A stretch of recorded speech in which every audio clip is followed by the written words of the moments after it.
Capítulo número 26. Acabei de contar esta história à Rita ao princípio da noite de um sábado, numa esplanada onde tínhamos ido, junto ao rio Tejo. Pela primeira vez em muito tempo, eu fazia uma coisa perfeitamente normal: conversar numa esplanada apenas pelo gosto de aproveitar a companhia de outra pessoa. Habitualmente, quando eu e os meus amigos nos encontrávamos em esplanadas, era para comentar as quecas que tínhamos dado ou para combinar as que íamos dar. À medida que lhe ia contando a história da minha vida, a Rita arregalava constantemente os olhos, mas não emitia qualquer comentário nem fazia juízos de valor. Nessa noite, quando acabei de lhe contar a história toda, ela aproximou-se de mim e deu-me simplesmente um abraço. Apertei-a com muita força e deitei uma lágrima. Tinha encontrado a pessoa que fazia falta na minha vida. A pessoa que me ajudaria a recuperar o equilíbrio. E foi depois desse abraço, poucas semanas após tê-la conhecido, que tomei a decisão de abandonar o psicólogo, uma vez que não estava lá a fazer nada. Precisava de uma amiga e não de um psicólogo. A partir desse momento, criámos um laço muito forte que foi crescendo nas semanas seguintes. A Rita, tal como eu, tinha 17 anos. Vivia em Lisboa, no Parque das Nações, com os pais, o irmão, 4 anos mais novo, e a avó. Era uma excelente aluna e os pais não escondiam o enorme orgulho que tinham nela. Sentia uma dedicação profunda pela avó, indo muitas vezes com ela ao médico ou simplesmente passear à beira do rio. Desde pequena, a Rita habituara a sair à igreja regularmente, apesar dos pais não serem católicos obcecados com a religião. No entanto, achavam que a religião cristã podia ajudar a moldar-lhe as referências e deixá-la longe de tentações. Frequentemente, ela ia a concentrações de jovens católicos em Portugal e, por vezes, em Espanha. No verão, ajudava nas colónias de férias e, sempre que possível, fazia voluntariado junto dos sem-abrigo.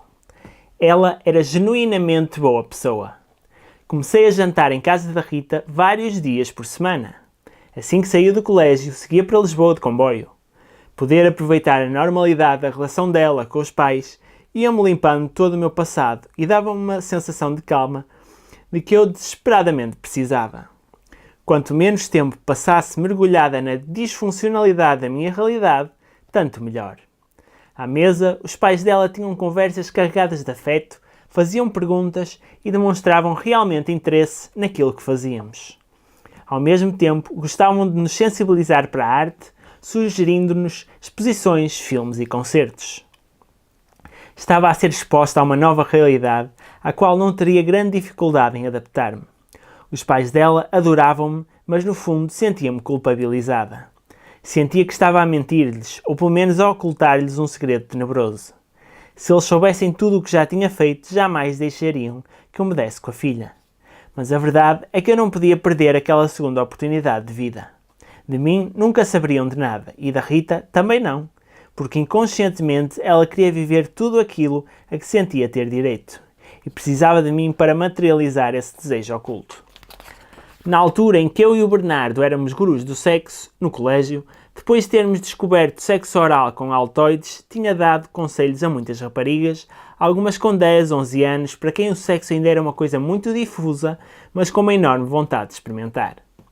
Sempre que olhava para a Rita, via a mesma curiosidade, pressentia as mesmas perguntas. A cabeça dela estava cheia de medos que lhe tinham sido inculcados pelos pais, pela igreja e pela falta de informação. Apesar de em casa falarem abertamente sobre quase todos os assuntos, o sexo era tabu, ou quando falado, abordado sempre de um ponto de vista das desgraças que podiam acontecer e dos cuidados extremos necessários. A mãe tinha-lhe ensinado o básico e ela investigar o resto, mas todas essas informações eram absorvidas através da perspectiva da mera sobrevivência da espécie humana. Nenhuma delas envolvia a parte do prazer. Na cabeça da Rita havia constantemente a dúvida: quando as pessoas dizem que o sexo dá prazer, dá mesmo? Aos 17 anos, doutrinada por uma visão rígida no tocante ao sexo e aos cuidados a ter, Rita sentia-se culpabilizada em relação à noite em que perdera a virgindade. A não utilização de preservativo tinha-a deixado com medo que se alastrava todos os dias. Primeiro, o medo da gravidez. Só descansou quando chegou o período. Até esse dia, ensaiara na sua cabeça todas as maneiras possíveis para dizer aos pais que estava grávida sem ficarem desiludidos com ela. A compra da pílula do dia seguinte estava completamente fora de questão, porque não ia abortar. Depois começou a surgir o medo das doenças. Apesar de ter a certeza de que João era virgem, não podia garantir a 100%. Pode ter ido a uma prostituta, muitas vezes os rapazes vão a esses sítios. Durante os meses que passaram desde essa noite, nunca mais tinha ido para a cama com ele. De vez em quando, era invadida pelo pânico de poder ter sida e uma vez mais perguntava a si mesmo como iria contar aos pais. Naquele momento, só nos restava às duas fazer uma coisa: um teste de VIH. Cada uma por razões diferentes, como é óbvio. Ela, para se libertar do peso que sentia, apesar de a probabilidade de infecção ser ínfima. Eu, pela quantidade de parceiros que tivera e pelo facto de querer começar uma vida nova. As probabilidades de infecção eram elevadas. Numa manhã muito cedo, depois de ter ficado a dormir em casa da Rita e antes das aulas começarem, estávamos as duas na Lapa, no centro de saúde onde se faziam os testes de VIH. Era grátis, eu nem sabia que tal coisa existia. Num pequeno edifício na parte de fora do centro de saúde, o CAD, Centro de Aconselhamento e Detecção Precoce de VIH, passava despercebido. Entrava-se diretamente para a sala de espera, onde as paredes estavam forradas com pósteres sobre a SIDA. As mesas ao lado dos sofás tinham dezenas de panfletos. Apesar de a minha vida sexual ser provavelmente mais concorrida do que a das pessoas que lá trabalhavam, nunca lera absolutamente nada sobre a SIDA. Tinha a ideia de que se transmitia pela penetração, mas pouco mais. Abri um panfleto que na capa tinha o laço vermelho da luta contra a SIDA e a frase "A SIDA no feminino". Lá dentro, falava-se das várias formas através das quais se podia ficar potencialmente contaminada, coito sem preservativo, sexo oral desprotegido, múltiplos parceiros. Comecei a ficar em pânico.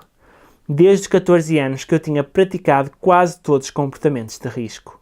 Bastava uma pessoa com quem eu tivesse estado se encontrar infectada para poder ser seropositiva. E, quem sabe, morrer. Dizem que, quando a morte se aproxima, as pessoas veem a sua vida num flash. E nesse momento eu vi um flash. Só que todo ele é composto por cenas de uma grande promiscuidade sexual.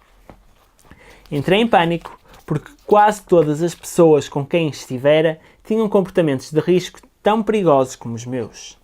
Na altura, nunca pensara nisso, ou talvez, inconscientemente, tivesse pensado que só ia para a cama com pessoas com bom ar.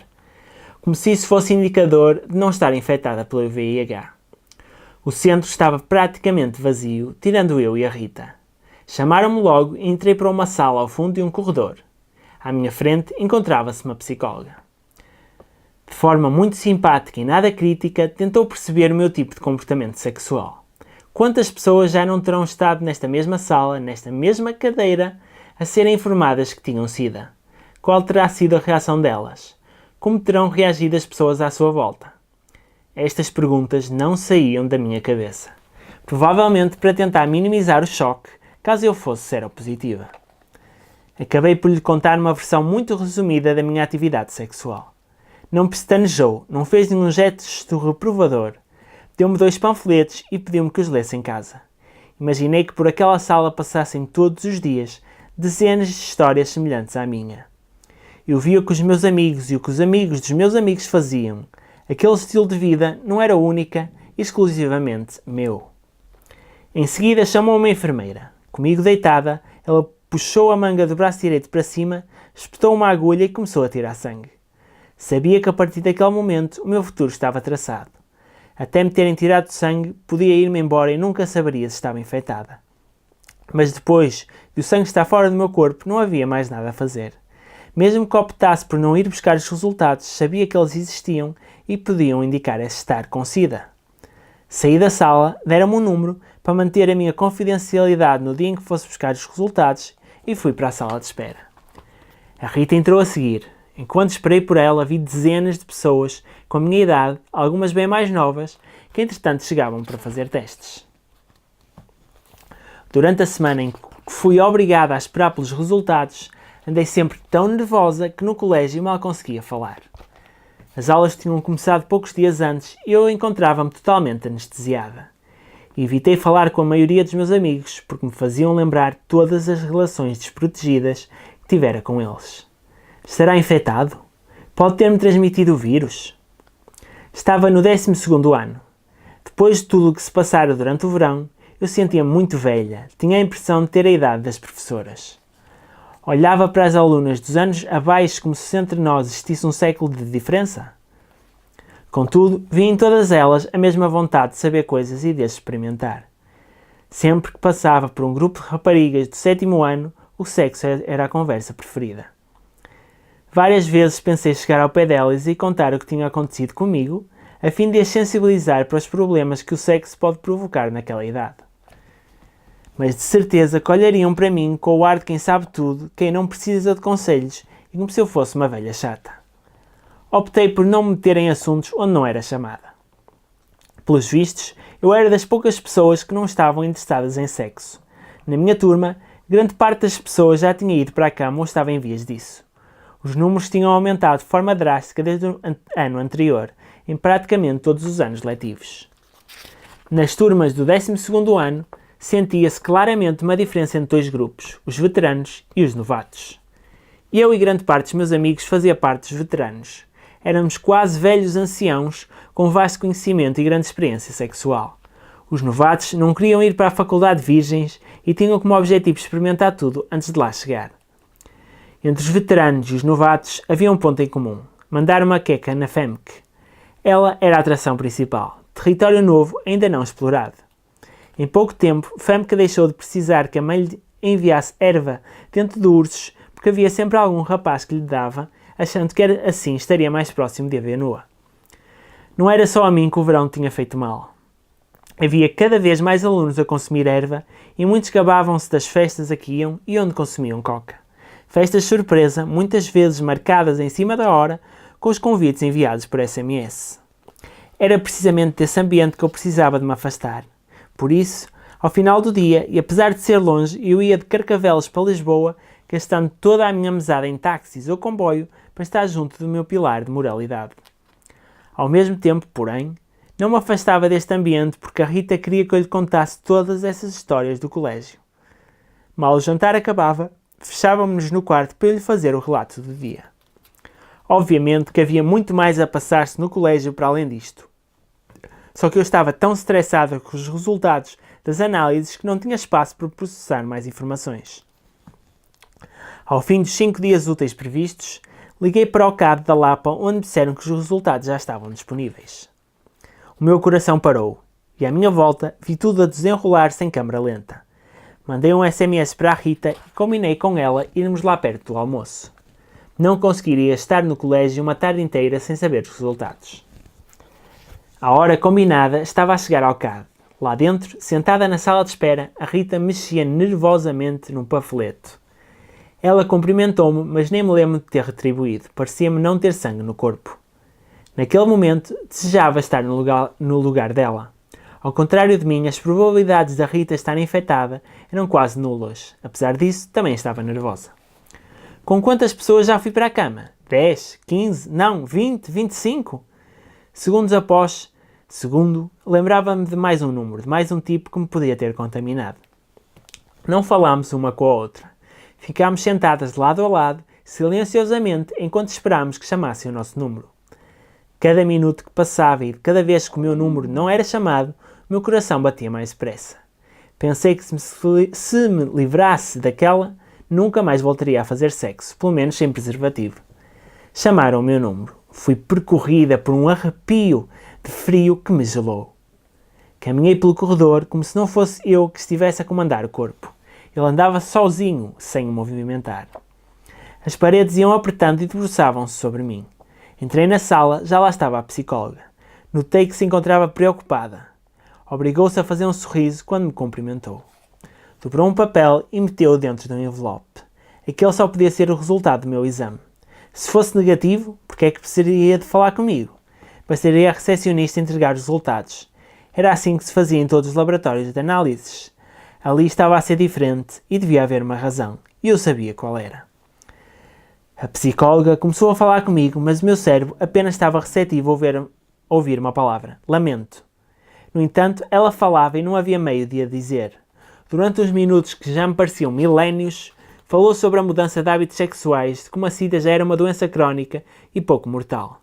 Eu não queria saber nada daquilo, sobretudo porque tinha noção de que era o início da conversa para me acalmar, afirmando em seguida: lamento, mas o seu exame deu positivo. Fui ficando cada vez com menos forças, senti tudo a andar à volta, tal como acontecera na primeira vez em que fumei um charro. Só que aquele momento não me daria para rir.